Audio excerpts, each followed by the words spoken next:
Okay, Proverbs chapter 16, verse 34. Sabi diyan, commit thy works. Diyan na kayo?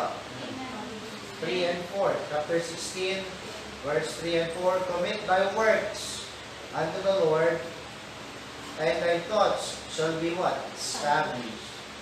And the Lord hath made all things for himself, yet even the wicked for the day of evil. Another verse in Psalm chapter 37, verse 5. Psalm chapter 37, verse 5. Sabi po dyan, commit thy way unto the Lord, trust also in Him, and He shall bring it to pass. Ay po manalangin. Aming Diyos, nakita sa lahat ng Panginoon, maraming salamat po sa mga nito. Maraming salamat sa presensya pa ng bawat isa. Kaya ito po, Diyos, kami yung paunahan at pagnabayan at iba na ng Espiritu sa ulo. Patawad Diyos sa aming mga pagkakasala ng dapat ng Espiritu. At yung dalangin sa pangalan ng Jesus. Amen. At yung makakaupo na. Sa commitment. Sa commitment, dedication. Yung feeling dedicated. Now, pag sinabing dedication, it is the foundation of commitment. Dedication is the foundation of commitment. So, without it, the believer is unable to offer God anything else. Unable tayo na mag-offer ng kahit ano sa Panginoon without dedication. Because dedication is the foundation of commitment. Hindi tayo pwedeng magkaroon o mag-set ng ating commitment without dedication. Without dedication. Sabi ko mga kapatid, ibig sabihin na pinaka-ibig sabihin ng commitment is feeling dedicated. Kaya main foundation ng commitment is dedication. And we cannot offer, ang able to offer anything to God without dedication and commitment. Kasi Apostle Paul, in-explain itong bagay nito, ng proseso na ito sa Romans chapter 12, verse 1. Sabi niya, balikan natin, mapunta natin ng Romans chapter 12. Romans chapter 12, verse 1. So natin. Sabi ng Apostle Paul, I beseech you therefore, brethren, by the mercies of God, that you what? Present your bodies a living sacrifice, holy, acceptable unto God, which is your what? Reasonable service.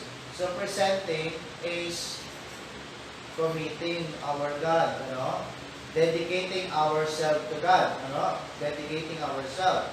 Now, hindi natin ma-dedicate ang ating sarili, o hindi natin may bibigay yung ating sarili kung hindi tayo dedicated at hindi ka magiging committed sa bagay niya, mga kapatid.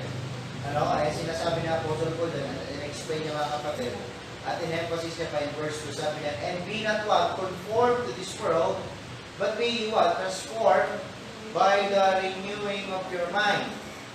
And that ye may prove what is good and acceptable and perfect will of God. So may kita natin, mga kapatid, yung una, sinasabi kagad, in-express dito ni Apostle Paul sa atin. In verse 1, that we need to first present our bodies a living sacrifice. So, dyan makikita natin yung commitment natin, yung dedication. I-dedicate natin yung sarili natin. At pagtapos, pagdating sa verse 2, mga kapatid, magbibigay tayo ngayon ng commitment sa Panginoon na kung saan, that we will not conform to this world. Sabi ng Apostle Paul dyan yan, nagkaroon ng commandment dyan, not conform to this world, but be transformed. Now, i-commit natin yung sarili natin into a transformed life for God. I-commit natin ngayon. Hindi natin magagawa yan kung hindi tayo dedicated sa Panginoon. We cannot give anything to God. At itong pinakita at in-explain ni Apostle Paul pagdating sa dedication process. And he emphasized three things, mga kapatid. Una, mga kapatid, it is our body which is to be dedicated as a living sacrifice to God. It is our body. Itong katawan na ito. Kaya nga itong katawan na ito, mga kapatid, hindi natin ito dapat ginagamit o pinapagamit na ngayon sa gawain ng mundo. Ano yung mga bagay na nandiyan? Yung mga talento na yan, yung mga kakayahan na yan, yung mga abilidad na yan, yan ay dapat ipinagagamit na natin sa Panginoon. Tama? Hindi na pinagamit yan sa sanlibutan. Kung may kakayahan kang gumawa ng kahit anong bagay, gamit ang iyong computer, gamitin mo yan sa ikaluluwa natin sa Panginoon at hindi sa ikaluluwa natin ng sanlibutan. Tama? So maraming talentado sa computer ngayon. Sabihin natin napakadami talaga talentado, pero yung ibang talent nila, ginagamit nila para sa kalokohan. O ginagamit nila para sa sarili nila, pero never ginagamit para sa Panginoon. Yan po yung isang sinasabi na ng bagay ni Apostle Paul. It is our body which is to be dedicated as what? As a living sacrifice. Pangalawa dyan is we are to avoid being conformed to this world, but strive to be transformed by the Word. We are to avoid being conformed to this world, but striving to be transformed by His Word. Hindi tayo dapat makipamatok sa gawain ng sanlibutan ito. Hindi tayo dapat makipamatok sa sistema ng sanlibutan ito. Sa halip, tayo po dapat mag-strive to be transformed by the Word. By the Word. Yung salita ng Diyos, mga kapatid, kung hindi tayo mag-strive na pagsumikapan na ito yung makapagpabago sa atin, hindi tayo mabago. Ano ko po nasabi? Bakit nandiyan nagkalat yung ibang kapatiran natin ganyan? Pare-pares na naman tayong nag-aaral sa salita ng Diyos. Iba-iba yung level ng paglago. Iba-iba yung level ng paglago. Kaya nga sa mga lalaking, lalaki o sa yung people lang, yung mga lalaking mananampalataya na urong-sulong sa loob ng simbahan, yung mga pagkakatiwalaan. Kasi doon pa lang sa commitment sa Panginoon, urong-sulong para pa sa commitment sa relasyon sa opposite sex. Urong-sulong din. Pag nagsawa, ayaw na. So, hindi natin pwede magpagkatiwalaan ng gano'n, mga kapatid. And finally, in-emphasize dito ni Apostle Paul is, by doing this, we can discover God's perfect will for our lives. By doing this, we can discover God's perfect will for our lives. So yun ang kaparaanan ng Panginoon, for us to be able to discover or to find the will of our God. First things first, we need to dedicate our body as a living sacrifice. Pangalawa, mga kapatid, we are to avoid being conformed to this world and striving to be transformed by His Word. Kasi, pangatlo nun, magre-result, makikita natin yung kalooban talaga ng Panginoon sa atin. Sometimes, naghahanap ang isang tao kung ano talaga kalooban niya sa kanya ng Panginoon. Kaya, ang sinasabi ng tao, testing lang naman natin kung may pag-asa. So, sa mga bagay na yun, wala kang dapat i-testing. But you need to strive for anything, for something, for God. Kasi walang dapat i-testing kasi lahat nakalatag na sa plano ng Panginoon.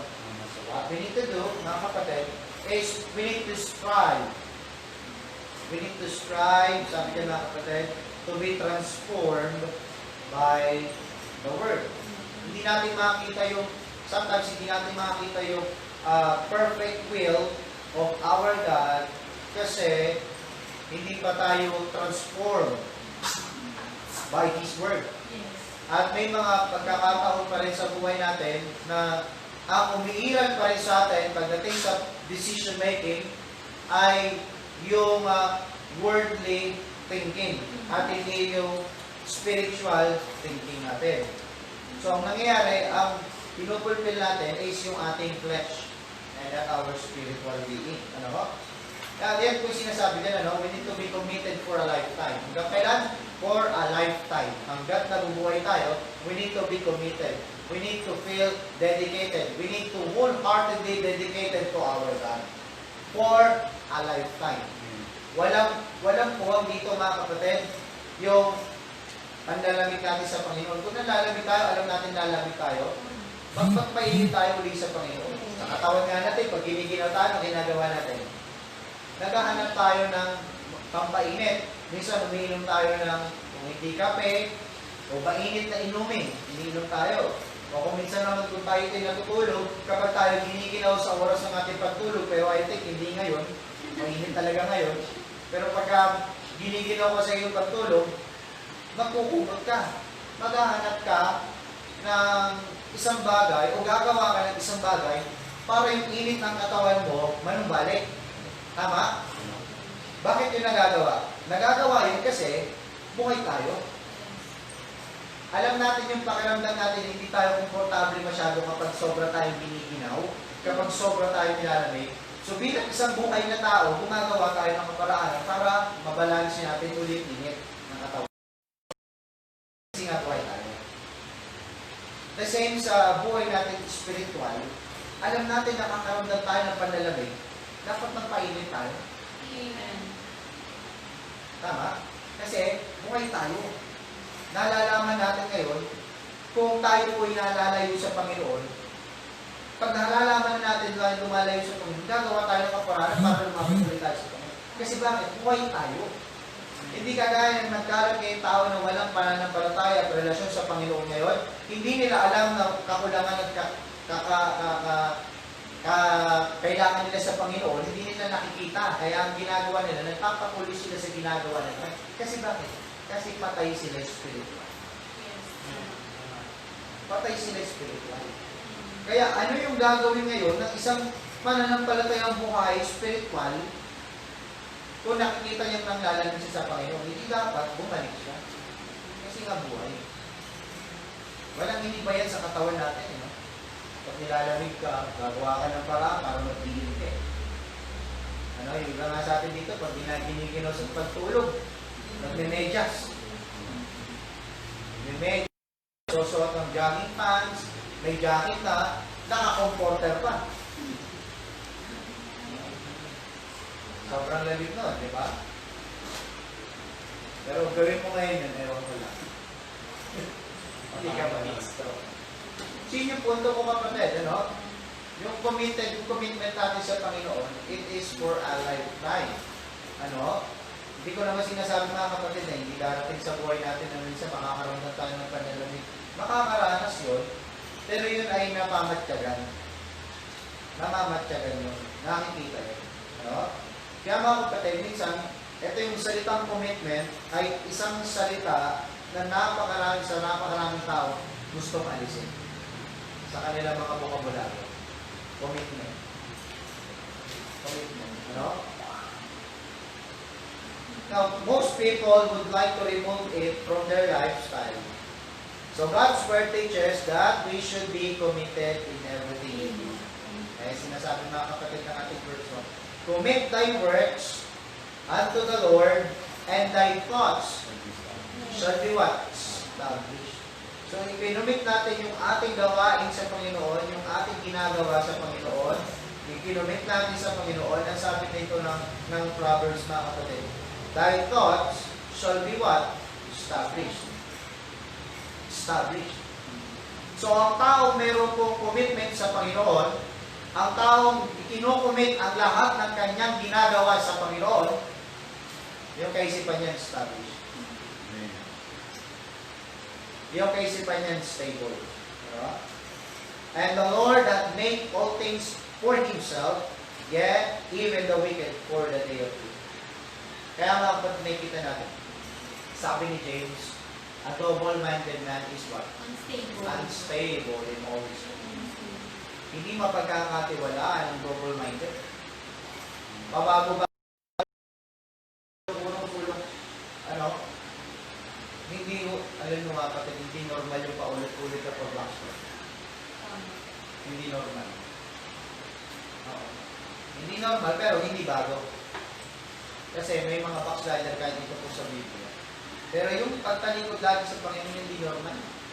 Paulit-ulit na lang kasi parang walang natututunan. Ibig sabihin, yung ever season ginagawa niya, hindi niya talaga ini-over o ikinukomit sa Panginoon. Kaya yung kanyang kaisipan hindi established. Hindi established.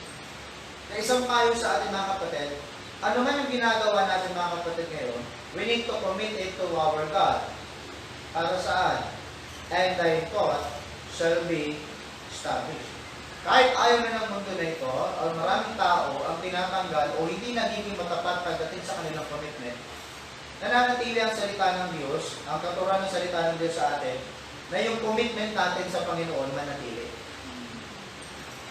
Manatili. At ang sabi ng Psalm chapter 37 is, commit thy way unto the Lord. Kanina sabi diyan ng Proverbs is, commit thy work unto the Lord, and thy thoughts shall be established.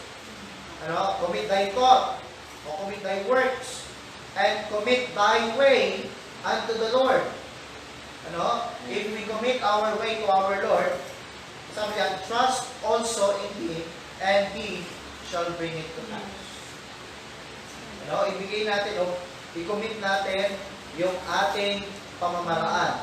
Kanina, sabi ng Proverbs, commit thy works. I-commit mo yung gawain o ginagawa mo sa Panginoon. Ngayon naman, sabi ni Sam dito, is commit thy way. Commit thy way unto the Lord, and trust also in Him, and He shall bring it to pass.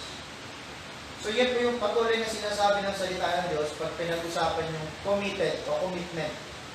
Hindi po tumutukoy lang sa pera, mga kapatid. Kasi hindi mo magagawang mag-commitment ng financial kung hindi mo magagawang i-commit muna yung iyong sarili sa Panginoon, o hindi mo muna magagawang dedicated ang iyong sarili sa Panginoon.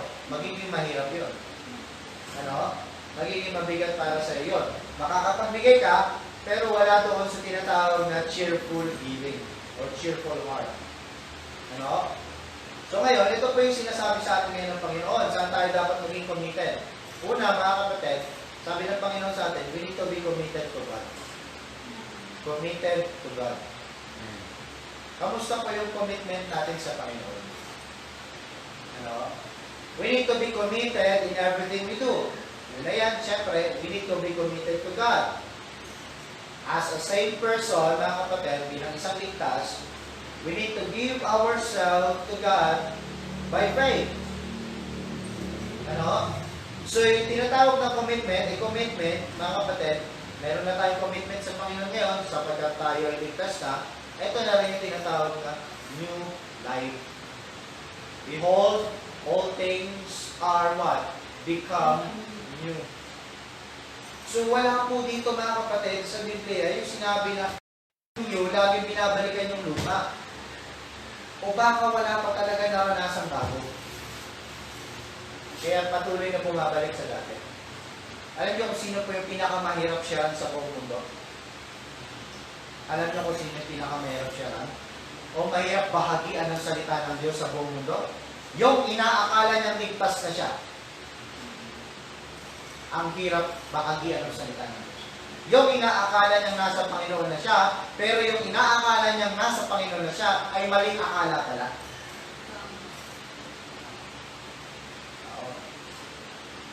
Yung maling akala niya. Sabi ng awitin, maraming namamatay sa maling akala. Ano kaya nga sinasabi ni Apostle Paul sa atin? You need to examine yourself whether you are in faith. Hindi po sinabi pagdadaan mo yung kaligtasan ng Panginoon, but we need to examine ourselves if we are in faith. See? Kung tayo po nasa Panginoon, kasi mamaya, maling akala. Yan po yung pinakamahirap siya ng salita ng Diyos. Yung akala niya, nasa Panginoon na siya, pero hindi pala. Taliwas sa kanyang nagiging patotoo, sa kanyang bibig, sa kanyang patotoo, sa kanyang physical na ginagawa, sa kanyang palabas na ginagawa. Taliwas sa kanyang sinasabi, sa kanyang patotoo, physical. Kaya he shall know them by their what? See?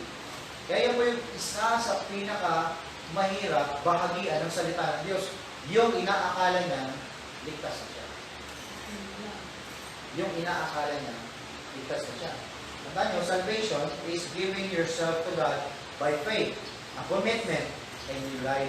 Sunod, nakikita natin dyan, yung committed natin sa Panginoon is, syempre, we need to be committed to God because we are saved. We need to commit to our God our service. Yung ating paglilingkod. Our service. Ano ba? Serving Him. If we are serving Him, we are to living for Him. Diba? We are serving God. Yes, we are serving God. We know God. We have a relationship with God. We have faith in God. We believe in God. Then, we need to live for Him. And living for Him costs a lot of things. Ano po yun? Yung worldly things mo, kailangan mong palitan. Kasi you are now living for Him. Kaya sinabi ng Apostle Paul, be not conformed to this world, but be transformed by renewing of your mind. And that's the sense of making living for Him. Diba? We need to commit to God by our service. We need to serve God. Diba? Meron tayo sinasabi, I want to serve God. And if you want to serve God, you need to live for Him. Yes. You need to live for Him. Ano po? At ang pamumuhay, ang pagpamumuhay kasama sa Kanya, para sa Kanya mga kapatid, pagtalikod sa kung sino tayo. Yan ba tayo? Ganyan ba tayo mga kapatid? Ganyan ba yung ginagawa natin ngayon mga kapatid? Hindi po ibig ng Panginoon ang lip service. Madali kong sabihin that we are serving God, pero dapat nakita to sa atin. Ano? Dapat nakita to sa atin. Nakalaging mabigat ang katanungan, ano? Sigurado ka ba kapatid ligtas? Kasi bakit hindi? Bakit napakadali para sa iyo bumuha ng ganyan? Kaya sabi ko sa inyo, hanggat maaabot ko yung isang kapatiran natin dito, hanggat hindi ako ina-anchor na abutin na paabutin ko. Amen. Aabutin na paabutin ko. Siguro may napapansin kayo. Ganun at ganun ang gagawin ko. Hanggat naaabot ko. Kung hindi ko na maabot, wala na akong magagawa. Ano? Kasi bakit? Gusto kong gawin dapat kung ano yung dapat kong gawin. Hanggat abot kita. Diba? Hanggat naabot kita. Unless na lang talaga, pindutin mo yung unfriend doon sa social media mo. Tapos na tayo. Dahil hindi ako mag-a-add sa. Lahat na nag-unfriend sa akin, hindi ko ina-add. Bakit hindi po yung pride? Ikaw ang nag-unfriend kung gusto mo, ikaw ang mag-add friend. Nag-iisipan ko kung i-confirm ko na lang. Bakit kagaya yan? Unfriend, add friend, unfriend, add friend. May unfriend ka, may add ka. Unstable sa lahat ng bagay. Mga kapatid. Unstable sa lahat ng bagay, mga kapatid. Ano? Pag pati yung minister, ina-unfriend. Pero ibang membro kasama. See? How worse? Grabe. Ano po? Pero gano'n pa man, ang simbahan, bukas pa para sa mga tao. Kasi ang Diyos mapagbiyan. Pero tandaan nyo, ang Diyos hindi malolo. Ang Diyos hindi madadala. Sapagkat ang Diyos ay matapat na hukom sa lahat. Ang paghukom ng Panginoon, kaya sa tanong na Apostle Paul nga, sino makakatindig? Sino makakatindig? So we are committed to God. We need to commit our service to God, and not only that, our sacrifice. Our sacrifice. Diba? Sacrifice natin ano? Dapat ay sacrifice natin yung time, yung talent, at yung treasure. May time tayo mga kapatid. Ngayon nga, haba ng time natin. Alam niyo ba, sabi ng balita, mas mahaba na yung lockdown natin sa Pilipinas kaysa sa Wuhan na epicenter. Mas mahaba na. Mas matagal na. Ang Wuhan, nag-lockdown lang sila ng 2 months. Ang Pilipinas, more than 2 months. Hindi naman 3 months. O, yung ibang lugar lang dito sa Pilipinas, most especially sentro natin, NCR. Ang Wuhan, 2 months solid. Ang Pilipinas, magto 2 months na ngayong 15. Dahil next time yung ibang lugar, 2 months and 15 days. See? Kasi nagsimula ng March 16.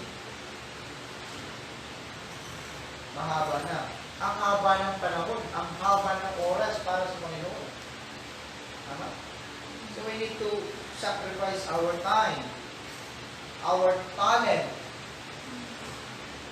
Ano? May talento ka sa computer, may talento ka sa lahat ng bagay, sa musika, gamitin mo naman sa Panginoon. No? Gamitin mo sa Panginoon, huwag mong gamitin sa mundo. Ano? Kung pinapagamit mo sa mundo, ayaw mo ipagamit sa Panginoon. Pag pinagamit natin sa Panginoon yan, ang Panginoon, i-enrich niya pa yan. Yan potential niya, tinatawag, diba? Ang dapat natin gawin, i-unleash natin yung God-given potential sa atin. Unleash the God-given potential. Siyempre, treasure natin. Diba? Kung sinabing treasure na agad mga kapatid, tumutukoy na agad yan sa ating financial status sa buhay natin. Tama? Sabi nga, kung nasaan yung treasure mo, natutuloy yung puso. Diba? Kasi sabi natin, kasi parang harsh, kailangan pa natin magpatuloy ng giving sa Panginoon kahit mayroon na tayo lockdown ngayon. Mga kapatid, kung alam mo ang Diyos hindi nakukulang sa'yo, kung alam mo ang Diyos hindi nagkakaroon ng pagkukulang sa'yo sa lahat ng pangangailangan mo, iisipin mo agad, mga kapatid, hindi ka dapat na hindi magbigay sa Panginoon. Hindi naman nire-require ng Panginoon na magbigay ka kung hindi ka nakakatanggap. Ang sinabi ng Panginoon, nagbibigay ka kasi nakatanggap ka. Tandaan nyo, we give, we receive to give. And hindi tayo nagbibigay para makatanggap. Tandaan nyo, we receive to give. Naalala niyo unang haknagakbang ng tithe sa Biblia? Ginawa nyo, bilang pag-alala na kapatid sa ginawang kabutihan ng Panginoon sa kanya. Napakadaming nagawa ng Panginoon sa kanya. Tama? Kaya nga masasabi talaga natin that we cannot outgive our God. We cannot outgive our God. Kasi kita mo sa dami ng mga nangyayari sa buhay natin ngayon, still may natatanggap tayo kahit pa paano. And we cannot outgive our God. Yes, marami tayong pangangailangan, marami kang pangangailangan. But you need to be committed to God when it comes to your giving also. Kasi if we believe, mga kapatid, na ang Diyos na nagpo-provide ng lahat ng ating pangangailangan, then we cannot outgive our God. Prove it by your giving, mga kapatid. Sa Diyos ba talaga nanggaling yan? Ano? Sa Diyos ba talaga nanggaling yan? So dapat, we need to glorify also our God in terms of our giving. Madali kasi i-commit ang sarili. Madaling i-commit ang servisyo. But sometimes, nagkakaroon ng problema when it comes to commitment into our financial.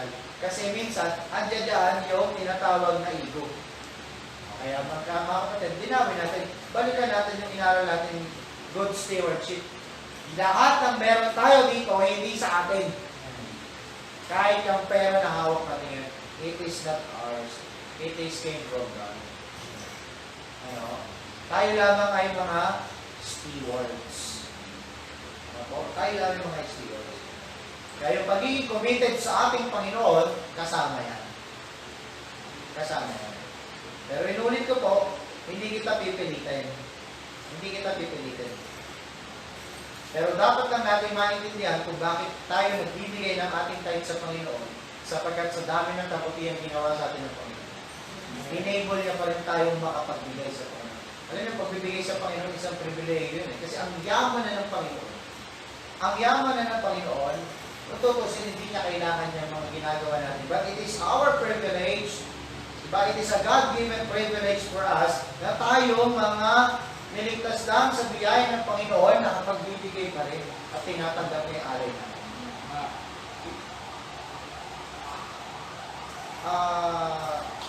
Kalugod-lugod po sa atin.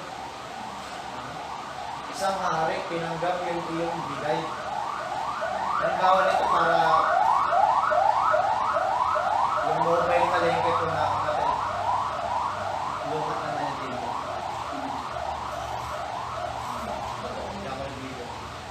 So ito po yan para maintindihan natin. Ang presidente natin, President Duterte, kilala niyo po yung kumuha ng sapatos niya.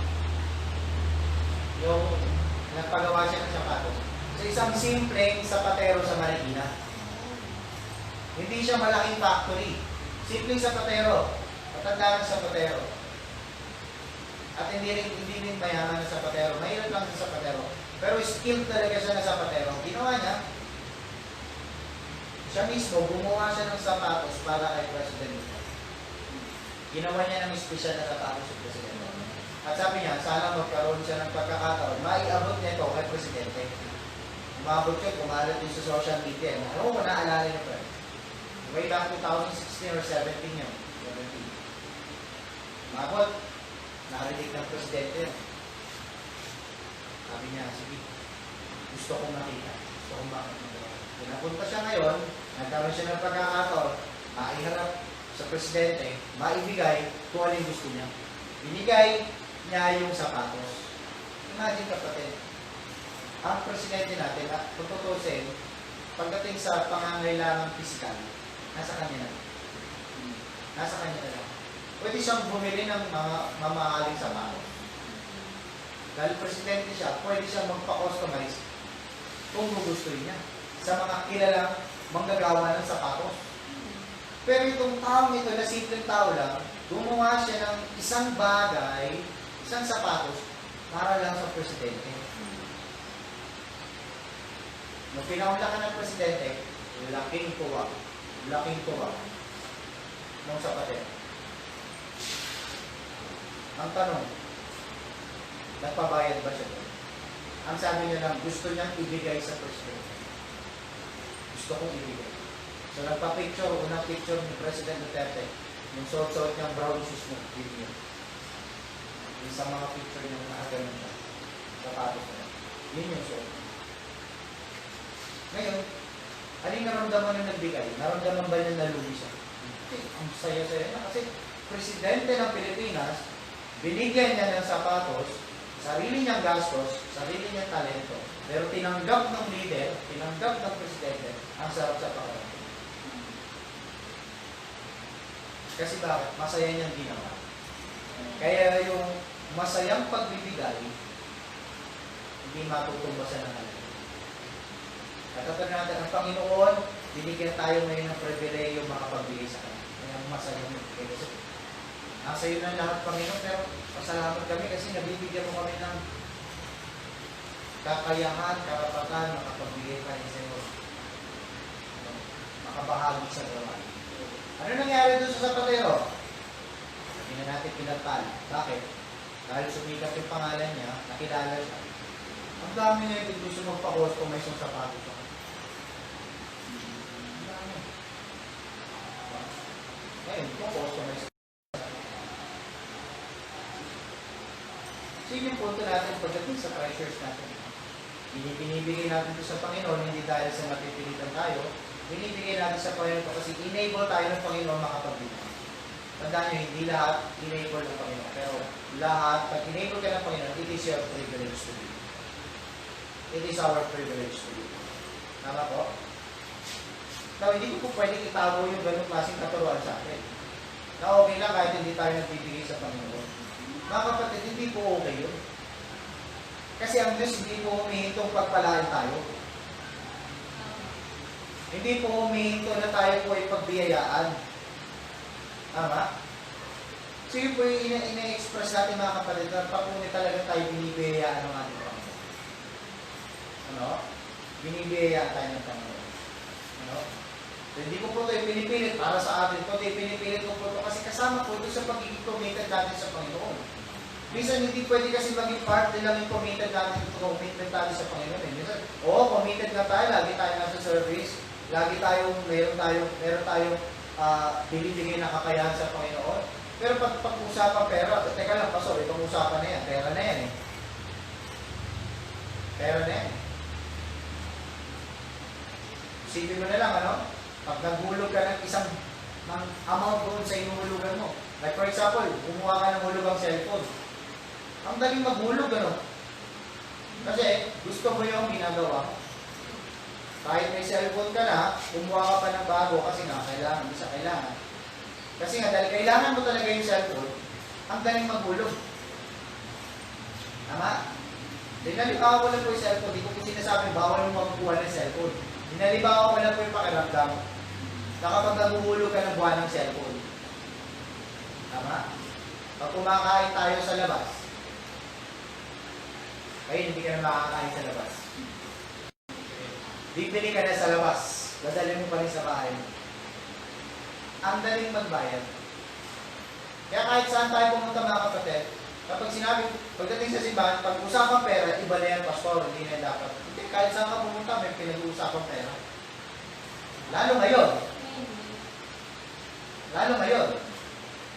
Anong bukang bibig ng tao? Ayuda. Anong bukang bibig ng tao? Sap.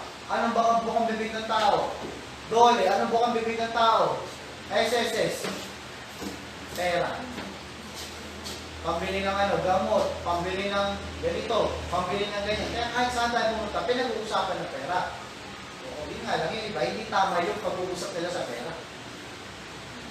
Kaya ngayon, yung nahuli rin sa Sambales, no? Pera din yun. 50 million. Bounty sa presidente. Ngayon, nahuli yung nasa Boracay naman, dinobre niya, 100 million. Tigbak din.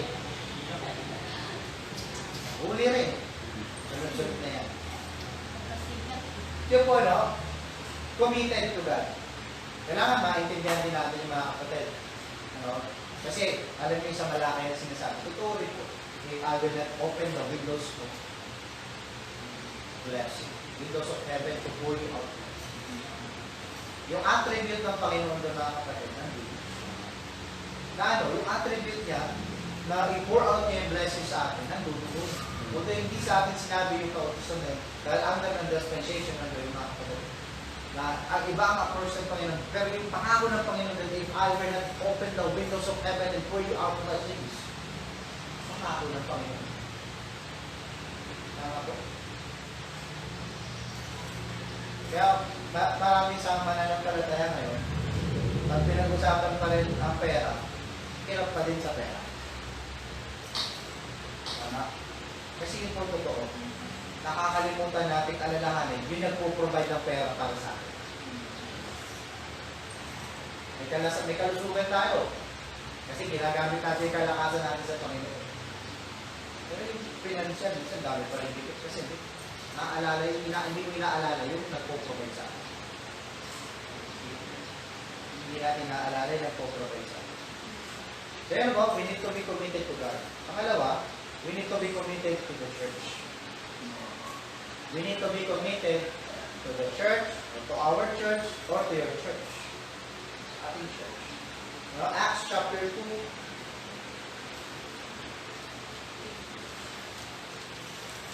Acts chapter 2, verse 42 hanggang 47.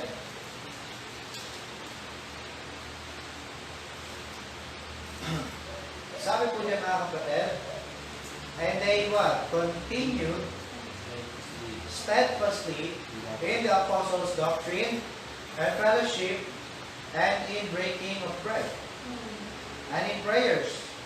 And fear came upon every soul, and many wonders and signs were done by the apostles, and all that believed were together and had all things common, and sold their possessions and goods and parted them to all men, as every man had need.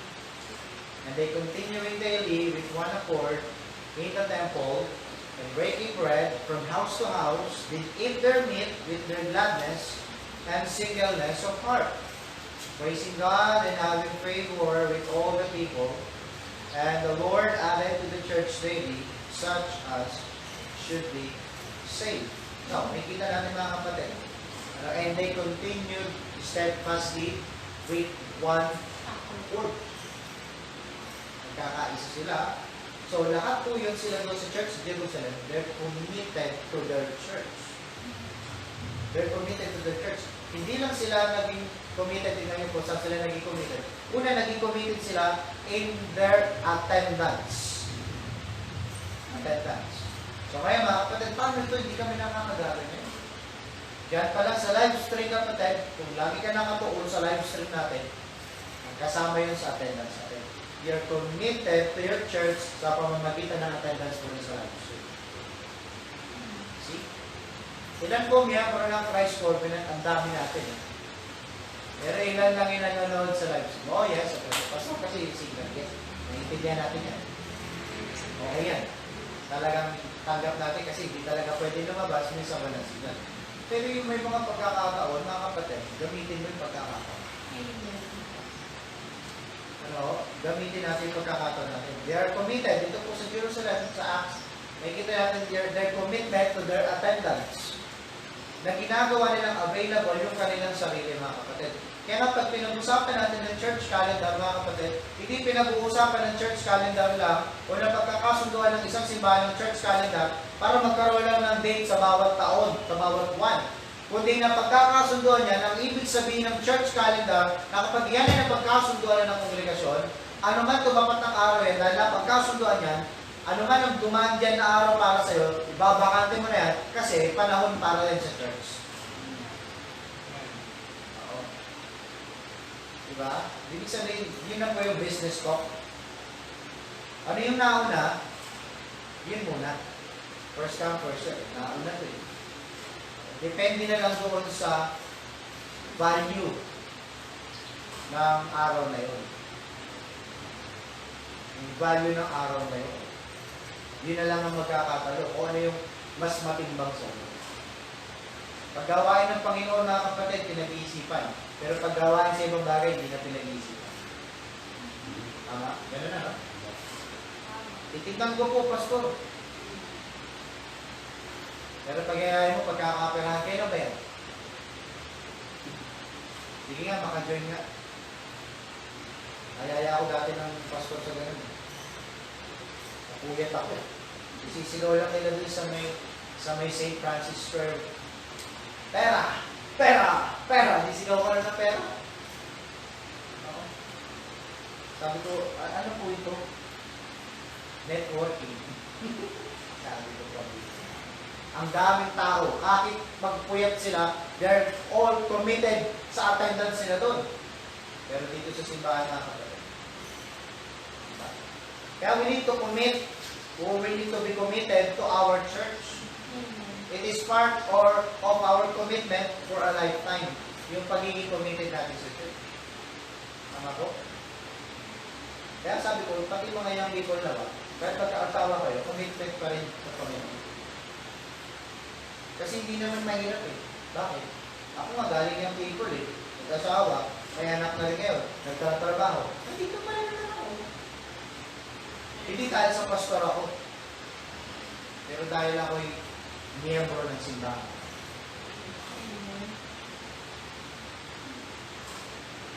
Mula yung people, nag-asawa, nagkaanak kami, hindi rin naging mabigat yung pagkakaroon ng anak. Hindi rin pwedeng maging dahilan, may anak ka. Kaya nabawasan ng oras sa Panginoon. Hindi na naman pwedeng katwiran na nagtatrabaho ka kasi nabawasan yung oras mo sa Panginoon. It's a matter of commitment. If we are dedicated to our God, if we are dedicated, madali po mga kapatid, mag-set, magbitaw ng commitment sa Panginoon. Mabilis ko. Kasi pundasyon yun. Pundasyon. Ano po dapat natin ibigay? Sarili natin. Hindi mo na ibibigay sarili mo ngayon. Mahirap. And syempre, committed din sila mga kapatid when it comes their contribution. Ano pong meron sa kanila dun sa Acts, mga kapatid? They're cheerful indeed. Sabi ng Panginoon, God loveth a cheerful giver. Tandaan niyo po mga kapatid, hindi po sinasabi ng Panginoon, pinipilit tayo pagdating sa giving. Kaya gaya rin po ng sinasabi ko, pero dapat ko pong ipaalala, bakit tayo nagbibigay ng ating tithes? Tama ba na dapat tayo nagbibigay ng tithes natin, ng offer natin? Opo, dapat. Pero tanong, sa pilitan ba? Sabi ng Panginoon, God loveth a cheerful giver. Kung masaya kang magbibigay, yan ang gusto ng Panginoon. Pero kahit nagbigay ka, pero hindi masaya sa damdamin mo, hindi ka cheerful, mga kapatid, huwag mo nang ibigay. Kaya nga ito po yung tawa, no? Sabi ng isang nanay, bibigyan kita ng, gusto nanay yung kanyang anak si giving. Binigyan niya ng 50 cents, at ng piso. Sabi niya, ngayon anak, mamili ka dyan sa dalawang yan kung ano ang iyong offering at ano ang iyong ititira sa iyong sarili. So, nag-offering na. Sabi na ng bata, narinig niya yung tapos na yung service. Sabi niya, tinanong siya ng nanay niya, kamusta, anong in-offering? Sabi niya, dapat na i-offer ko yung piso. Pero sabi ni pastor, sa preaching niya, God loveth a cheerful giver. Eh, hindi ako masaya pag binigay ko yung piso ko. Binigay ko yung 50 cents. Now, anong punto dito ka? Gaano mo kamahal ang Panginoon? Yan nababasa mo. Kung masaya ka ba na nagbibigay sa Panginoon, wala itong amount na kinitinigil. Kasi masaya mo na. Wala akong nakakalam kung magkano yung inabot ng sapatos ng presidente. Pero ang pagkakatala nila, materials regulars tayo. Magandang materials. Sinabi materials, magandang mahal na sapatos. Mamahal. Pero hindi yung pinansin, hindi yung nakita, hindi yung tinignan noong nagbigay. At tinignan niya yung value nun na ibigay niya sa presidente. Kaya ngayon, titignan natin. Saan ka masaya? Pinagbasihan mo mga kapatid kung ano yung church natin. Bigtan ng church natin. Tama po. Hindi lang lagi mga kapatid dapat maging masaya tayo ng pribileyo sa pagbibigay. Maliba yung ginawa ng bata. Sabi natin kasi bata siya, yun ang pangunawa. Pero hindi dapat tayo manatiling bata, sabi na po sa Lord. You need to eat a hard meat also. Para matuto. Kailangan tayo matuto. Ano? Kasi we cannot outgive God. Kung tayo po ay naintindihan natin dahil lahat ng bagay dito sa mundong ito hindi sa atin, hindi mo mahirap magbigay sa Panginoon. Kasi kaya namang i-provide pa rin ng Panginoon. Eh, basta masasabi mo yata kasi meron yata kayong pera, hindi po wala rin. Sa biyaya na ng Panginoon kami umaasa, hindi na po kulang. Laging sapat, laging sakto. Kaya sabi naman ba, napatunayan namin maraming beses that we cannot outgive our God. Kahit anong situation, kahit nagkagamot si Lois, kahit kung minsan may sakit si Lois, minsan extra budget, kailangan mo bilhin ng gamot, still, we cannot outgive our God. Laging may portion ng Panginoon. Harsh ba? Sabi na, hindi, kung maintindihan mo lahat ng bagay hindi sa'yo, hindi harsh yun. Tama? Diba? Kasi, ang sabi ng Panginoon, God loveth a cheerful giver. Masaya magbibigay. Inabot mo yan, may kasiyahan ka is giving. Ayan. Masaya akong gagawin. Masaya akong gagawin. Nakaibang kapatiran dito, kahit wala sila dito sa pananamba, gusto nilang ipadala yung kanilang offering. Well, masaya nilang ginagawa. Ayaw, kapatid, masaya yung ginagawa yan. Hindi yung makukulas, mahani ko na. Kaya naman ako, hindi ako magbibigay. Huwag ganon. Huwag ganon. Hindi ganon ang ugali nyo. Gagawin mo ito kasi masaya ka nagbibigay. Gusto ko makapagbigay sa Panginoon. Lalabutin ng Panginoon sa akin itong mga nakaraang araw. Hindi ako ginutom. Hindi ako nagkasakit. So we need to be committed to our attendance, to our contribution, and to our service to God. Mga kapatid, in 1 Corinthians chapter 3, verse 9 and 10. 1 Corinthians chapter 3, verse 9 and 10. For we are what? Laborers together with God. We are God's husbandry. We are God's building. According to the grace of God which is given unto me, as a wise master builder, I have laid the foundation, build it thereon. But let every man take heed how we build it thereupon. Ba? Our service, mga kapatid. Ano? Tandaan niyo mga kapatid, lahat po tayo dito is laborers together. We are laborers, or lahat tayo dito mga manggagawa ng Panginoon. Wala mo tayong utusan o sinasahurang manggagawa dito sa loob ng simbahan o sa ating simbahan mga kapatid. Lahat po tayo dito manggagawa, lahat po tayo dito ay inatasan gumawa. Ano po? Wala pong boss dito. Wala pong amo dito. Lahat po tayo ay manggagawa. Kasi sabi ng salita ng Diyos, we are all laborers together with God. Ano, ye are God's husbandry, ye are God's building, according to the grace of God which is given unto you as a wise master builder. I have laid the foundation, and another builded thereon, but let every man take heed how he buildeth thereon. Yung ating service sa Panginoon, i-commit din natin sa Panginoon. The best ability is availability. Ano? That is the best ability. Your availability. Kung lagi kang available sa gawain ng Panginoon, that is your best ability that can offer to God. And that is the service that you can offer to God. Availability. Ano? Sabi natin, pag may ginagawa tayo rito, construction or anything else about ministry, ay lahat ng bagay na wala kang alam sa mga bagay na, pero you are available. In-offer mo yung sarili mo. Pwede ako, kapatid, pastor, pwede ako. Pero hindi ako marunong yan. Hindi ako marunong sa construction, hindi ako marunong sa teaching, hindi ako marunong sa saturation, pero available ako. Then you can come. Kasi kapag enable mo yung sarili mo doon, God will teach you.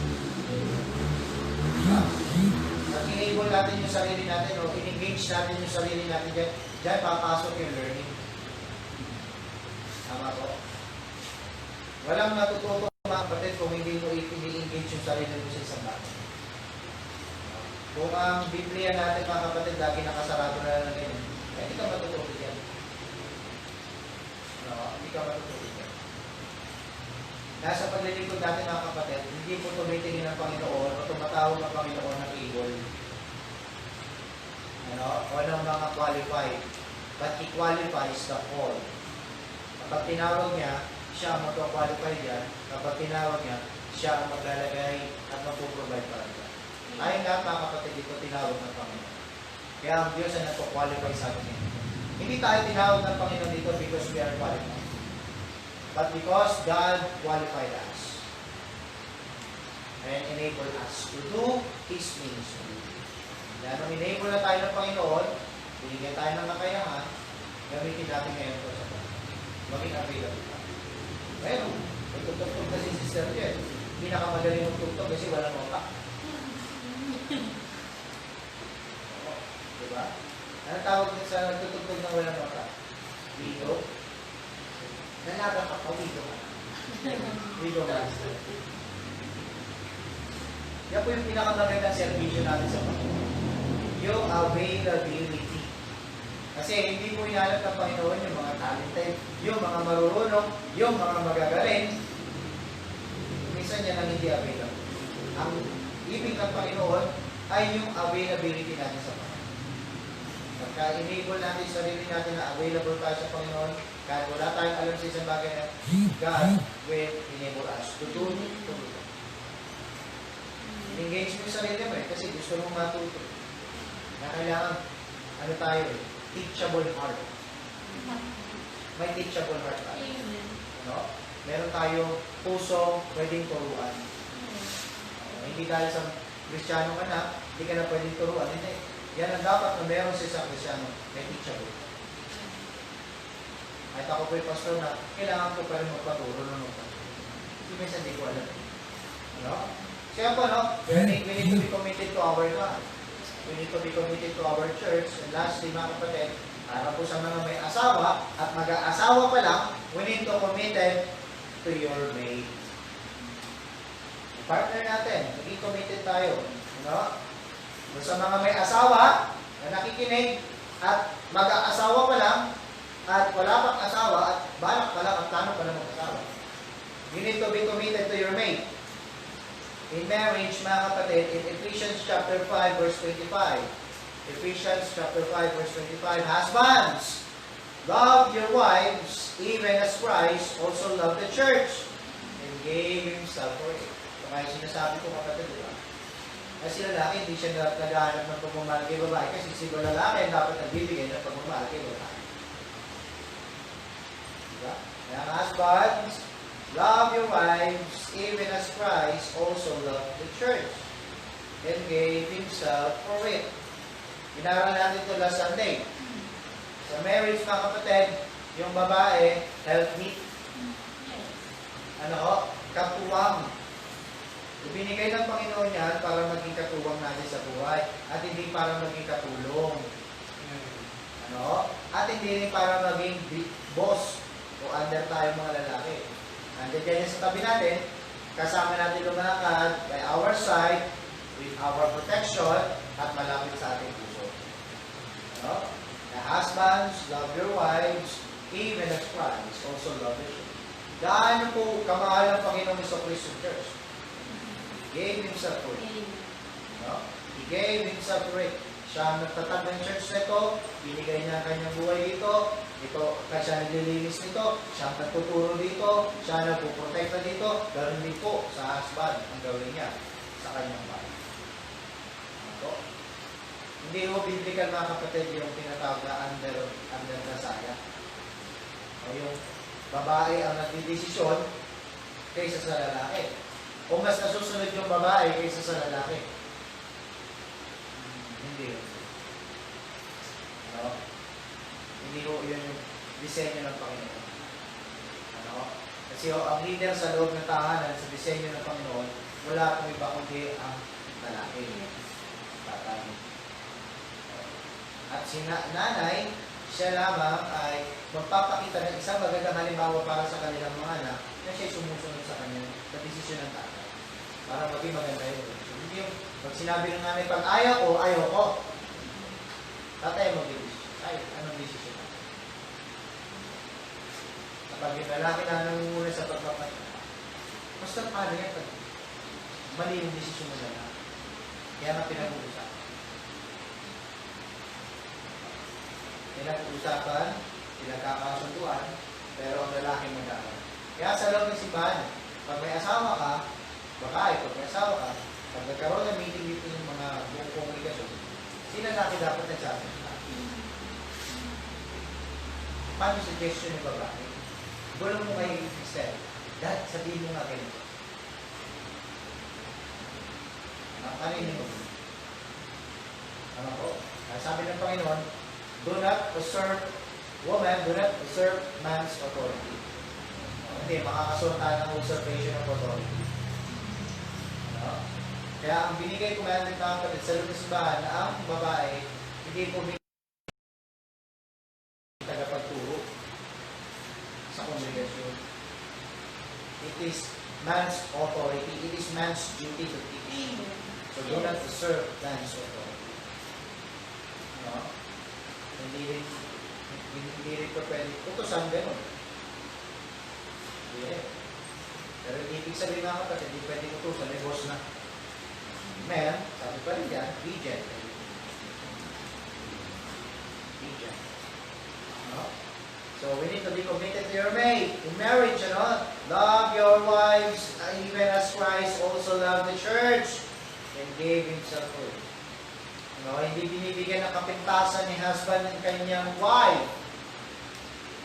Oo, merong mga pagkukulang yan, merong mga flaws yan, pero si husband, hindi niya ikinukwento kung kani-kanino. Kasi pinoproteksyonan niya yung kanyang wife. Bawa na may problema sila ni wife, nag-away sila, may misunderstanding sila. Si husband, hindi niya ipagkakalat yan kasi gusto niya proteksyonan si wife. Huwag kang mag-seek ng counsel sa ibang tao, but you need to seek counsel from God when there's a problem. When there's a problem between you, your mate, your partner, seek counsel from God. Do not seek counsel from other people. Kasi pag nag-seek ka ng counsel, baka magkamali ng counsel. Yan. Marami akong narinig na rin yan. Dahil sa maling counseling, kahit kapwa Kristiyano, nagkamali. Ano po naging bunga? Mali. Ay, hindi dapat ganyan. Mali yan. Mali talaga.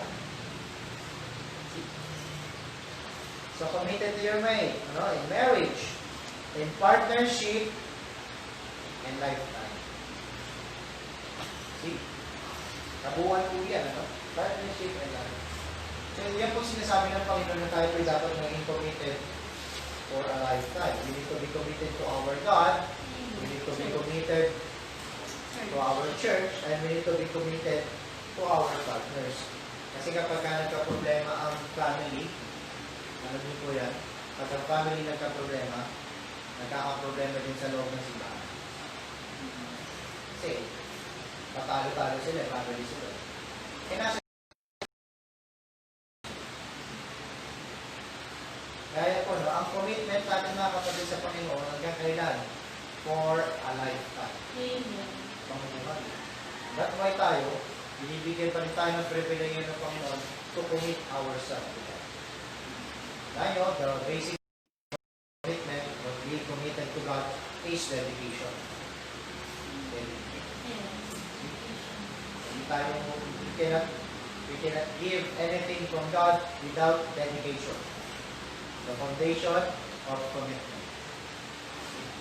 Wala tayong pwedeng magawa sa Panginoon kung maibigay sa Panginoon. Ano po? So, yun lang po yung ating pag-aaral sa mga kung tayo po manalangin. Aming Diyos, nakila sa lahat mo, maraming salamat po, Diyos, sa inyong salita at sa kabutihan. Tunay Panginoon, sa inyong pagpapaalala sa amin about our commitment, about our dedication to is for a lifetime. Nawa Panginoon, manatili po sa amin ito bagay. Patuloy po ito sa amin. Aming paglapit sa iyo sa pamamagitan ng panalangin ng Diyos sa mga piling namin muli, maging karapat-dapat kami at patuloy yung pamibigay. Maraming salamat po Diyos at panalangin sa Panginoon. Amen. Amen. Okay, so prayer natin mga kapatid. Siyempre, buong Christ Covenant fellowship natin. Wala dito sa Antipolo, Kainta, and Sydney. Siyempre mga kapastoro natin, Pastor Edgar and family, at Pastor Neil and family. Sila po sama natin na sila bless ng Panginoon, spiritual, physical, and financial, and even their ministry. So magandang balita po kay Pastor Edgar, pwede na silang bumalik sa kanilang worship place. Ano? Kanilang worship place. This coming Sunday, nandun na yata sila, no? So magandang balita po yun. Kasi mas madali yun talaga kapag nakikita-kita tayo. Kasi pag sinabing communication, two-way interaction kailangan nakikita din natin yung kausap natin at nakikita din tayo mismo ng kausap. Ngayon sa sitwasyon natin, ako lang ang nakikita ng mga tagapakinig. Pero sila, hindi ko sila nakikita. So hindi ko alam ano ang nagiging reaction nila, ano ang kanilang nagiging response, kung nagiging sang-ayon pa sila. Kasi malalaman mo pag sang-ayon magsasabi ng amen. Mas madali mag-type ng amen kaysa magsalita ng amen ng Kristo. Kahit hindi mo yung sabihin. Okay? So, yun po, no? Magandang balita yun. Hindi natin alam kung sila pasorin kasi calabarzon din sila, di ba? Oo. Calabarzon din sila. Hindi na natin alam kung makakatawid na si Pastor Mildon. Pero ito po nakakasigurado sa atin dito. Tayo rin po, pwede na tayo makabalik. Pero, syempre, with strict observation ng physical distancing. Kaya, ayan po ang ating gagawin, ano? So, ganun pa man, yung mga 0 to 20 years old, hindi pa rin pwede lumabas. O 20 man na, hindi ka na pwede lumabas. Hindi naman natatay. Ala ko, kahit yun. Ano ito sa lalito? Si David kapasok Si David, hindi yun lang iniwan. So, pwede daw pong makapasok yung galing sa ECU. Basta for work purposes. Work. May work sa dito sa church because church is essential. Nakishare na ako doon, church is essential. May ID naman siya ng Hindi, hindi na. Yung sa ID ng auto, so pwede na.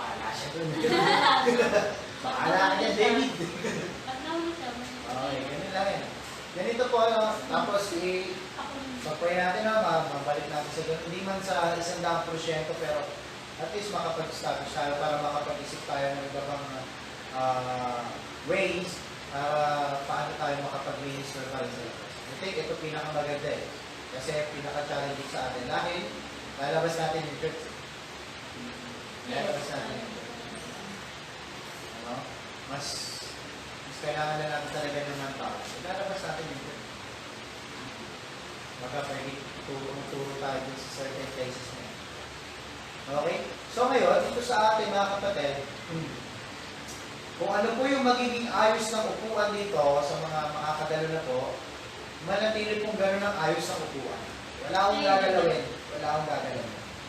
Para hindi mo tayo magka-problema. Siyempre, yung mask natin, pag nandito na tayo, marami-rami na tayo, you need to wear your mask all the day. Hanggang dito lang sa harapan ako, tatanggalan talaga ako eh. O, para mas maging audible ako dun sa video. Pero kapag medyo marami na tayo dito, I prefer na ilipat yung camera dito sa mas malaki. Kasi may kausap naman ako dito. Hindi ko makikiusosyo na lang. Pastor din na nandito eh. Nagsasalita siya, nakagamit lang. Panood ko yung ano niya eh, live stream niya. May kausap siya dyan. Hindi siya nakatingin sa camera. Ito, okay, nasa live stream, nakikiulo siya. Hindi ko, sir. Hindi wala pa ako ngayon. Hindi nakasabit ng... Ay, di. Ano, nagpapahanap ako kay brother Glenn ng tripod. Brother Glenn, kung nanonood ka, tripod, pakiusap ka. Tripod saka yung ating noise cancellation microphone. May nakita akong microphone dito sinusot. Mura lang, 4,000, nakakainis. Ang cellphone. Bigla ako na-discourage. Ganda sana eh. Bigla ako na-discourage. Live stream na lang kailan. Ang ganda ng tulog. Kasi ganda na eh. Yung po ano, siyempre wear your mask kasi mask is a must. May alcohol naman tayo dito. And siyempre yung disinfectant natin dito, meron pa akong isa ng baba. Yung disinfectant natin dito sa kuwan, yung ang linis natin nandiyan doon. Yung binili. May binili ba kayo pang spray na pangilinis? Mayroon. Okay. Kailangan natin yan. Kasi if ever sakali na nagpapatuloy tayo dito, biglang mag-observe yung barangay kung ano yung nangyayari sa mga at least okay tayo. Kailangan maglagay ng upuan dito para sa mag-iwahiwalay na tayo. Sa mga bintana, mga bukas. May makakaupo rin yan sa labas kasi pinagbili na ni Brother Mark yung ano natin. Brother Mark pinagbili na yung hollow blocks natin. Mga kapatid, yung hollow blocks po natin, pansamantala natin yung pinagbili ha. Hindi ko po ipaalam sa inyo yan. Pero sa halagang ganun pa rin, para po ano, kasi ang nangyayari mga kapatid, napapansin namin umuunti. Buti na lang po merong nag-offer, pwede daw bilhin lahat. So, pumayag na po akong bilhin lahat, benta lahat pala. Tapos yung pinagbentahan ko ay itatabi natin para sa ating future na pag-gamit. Baga, pinalitan lang natin siya. Ang nasasayang mga kapatid, totoo lang, hindi na nakakaw. Ang kakapal ng mukha ng mga nakakaw. Kahit ako pimana ng palalaya, ayaw nito sumunod na nakakaw. Yan po, no? So, luluwag yan. Pag lumuwag yan ngayon, masyado tayo mukhang crowded dito, may uupo sa labas. Dahil mainit, nagpayong tayo. May uupo sa kusina, may uupo doon sa taas, doon sa kwarto ni Brother Mark. Ang importante, ma-practice natin yung physical distancing. Ano ho? So, basta layo muna. Ngayon, maging maingat mo tayo sa mga gestures natin. Huwag tayo magpapakita ng kumpulan tayo sa labas at delikado. Pupulaan tayo dyan mga kapatid. Mga-videoan tayo dyan. Okay po? Pero may alcohol tayo dito. Kung gusto mo paligo, pwede. Naghahanap ako ng galon. Para i-refill lang. May nakita ako ang presyo for 100 plus. So, papadeliver na lang. Para bulubuhos ka lang. Gusto mo paligo yung alcohol. Ayan po, no? Yan po magiging pamamaraan natin ngayon. Pag ang GCQ po, magsisimula pa po ng 16, Sabado. Makakarinig ka na ng tricycle, pero tricycle, isang tao lang. Doon ka malapit sa side wheel. No? Side wheel. Ngayon, ang jeep, pwede na rin mag-jeep. Pero kung ang 10 ang jeep, magiging 5 na lang ng pasahero. Yan po yan. So, yan po ang ating mga kaparaan ngayon. Yung mga bata pa rin sa atin, ng mga miyembro natin bata, kailangan natin sila pasunurin muna sa pampalisin natin dito. Hindi sila po na pwede makalabas. Pero pwede natin sila dalawin. Pwede natin sila dalawin. Ano? Dalawin na lang. Kagabi may nakachat ako, nakachat ko si Justin. Tapos kay Laki. Nagchat siya na kamusta. Kinamusta ko, nagchat ko. Buti pa yung nagchat, yung kuya hindi. Yung kuya, dapat kuya, responsable ka. Kung nanonood ka, maging responsable ka. Yung gusto mo kapatid responsable. Yes. Umiibig ka na, di ka pa responsable. Diba? So yan, ano? Sa mga lalaki, lagi ko sinasabi, umiibig ka na, di ka pa responsable. Hindi responsable. So yun, ano? At kapagpatuloy tayo. Ang tanong pa, so pwede ba tayo mag-afternoon service? Sir? Opo, pwede. Pwede. Nakakapag-afternoon service tayo. Nakakapag-aral pa rin tayo. Pero hindi tayo magpapaabot ng gabi. Wala na kung pwede magpaabot ng gabi. Okay? So, may mga magpagbabago sa atin, ano? Sa motorsiklo, bawal pong magangkas. Bawal magangkas. Ano po? So, wala pong kamayan pa rin, mananatiling walang kamayan, pero kawayan meron. So, yan, ano? So, pag-pray natin yung ating gobyerno pa rin, at yung buong bansa natin na unti-unting ma-flatten. Kasi, makonsentrate na lang sa isang lugar ang virus. Nangyari kasi, pagka-announce ng lockdown, ang daming tumakas sa NCR eh. Kaya nangyari, nagkaroon ng nagkalat. So dapat, na-contain lang sana dito sa Luzon. O dito sa NCR yun. Ang tigas ng ulo ng iba, dala-dala nila yung virus. Kaya nagkaroon sa iba. Pero, buti na lang at hindi ganun kalala. Ang pinakamalala talaga, nandito sa NCR. So, ipibiyahin ng Panginoon, mga unti-unti na mapuplatin yung curve. Pero kasi, tignan pa rin natin yung vaccine. Galing sa Vietnam, no? Vietnam ba yun? Vietnam ba? Vietnam. Nawala nila yung virus. Nausin nila, nawala nila. Nawala.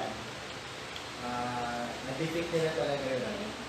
Pero napaka-crowded ang lugar. Napaka-crowded. So, disiplina lang. Yun lang naman eh. Disiplina. Wala. Kaya tayo, bilang church, disiplina. And syempre, mga frontliners natin, prepare natin sila, nagkanda matay na. Nauubos sila. Totoo lang, nauubos sila, nahihirapan din sila. Sabi ko nga, hindi naman kailangan, sabi nila, hindi naman nila kailangan ng pagpupugay. Panalangin na lang natin sila. Amen. Panalangin na lang natin sila. Yun ang pinaka-the best na ibigay sa kanila, yung panalangin.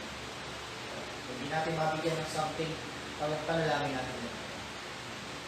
At syempre, yung mga kapatira natin, at yung mga mahal natin sa buhay, pag-pray natin yun sila.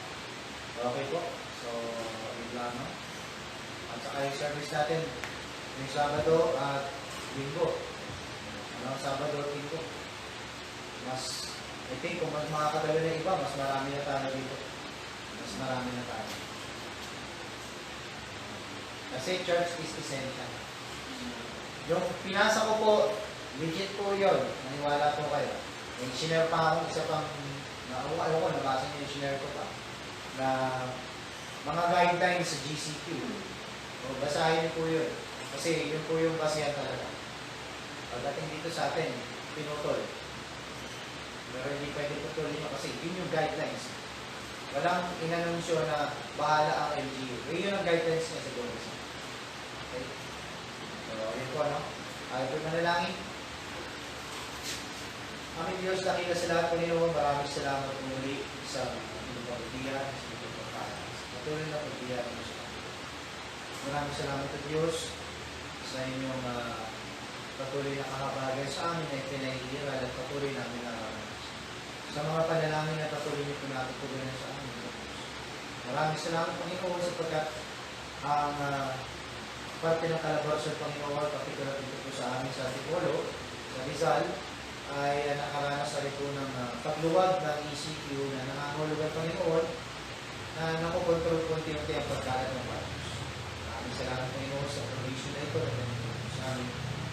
At dalangin namin ng Diyos sa inyo patuloy pa rin po ang kagalingan na ito upang manumbalik po ang mga gawain sa normal, Panginoon, at magampanan muli namin ang may kausayan ang ministry na itinagawin sa amin.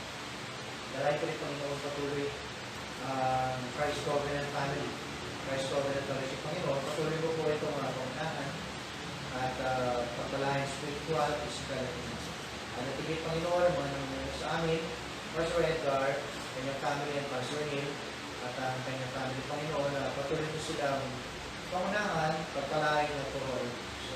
Patuloy ingatan ng kanilang mga buhay, pamento sa iyong ministry. Ganun din po, Panginoon, mga mahal na Lord Diyos, ay patuloy nito pag-ingatan sila at maging ang gobyerno, Panginoon, at mga frontliners, patuloy nito po. Maraming salamat, Panginoon, at kami po dito sa Christ Covenant Antipolo po Diyos ay patuloy na mananalangin, mananampalataya. O Diyos, tawa, Panginoon, ay magagampanan po na ibang kapatiran na kami po yung makapagtipon-tipon sa darating na linggo at ito po yung maraming salamat ulit, Diyos, at lahat yung dalangin sa Panginoon. Amen. Maraming salamat po, magandang umaga po, at ingat po tayo. God bless. Amen.